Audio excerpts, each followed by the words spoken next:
అర్థమైందా? రామస్య రామయో రామణ. ఇంకొకటి చివరికి ఇంగ్లీష్ సప్తమి. సప్తమి అంటే మీద లోడ అన్నట్టు అర్థం వస్తుంది. అందు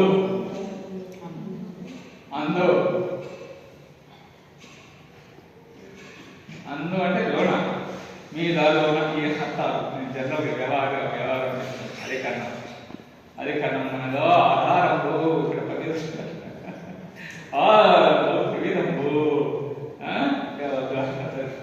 ఓకే, సమస్య రామయో రావణ. ఇది చెప్పుకున్నాం కదా ఇక్కడ. రామే రామయో ఏమొచ్చింది? రామేషు.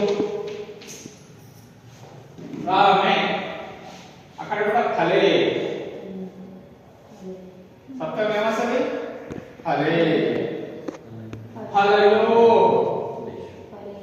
ఫలేషు. నీకు మన స్త్రీలింగాలకు పోతే అట్లా రాదు. అర్థంగా? బ్రహ్మశబ్దం ఉంది. బ్రహ్మాసు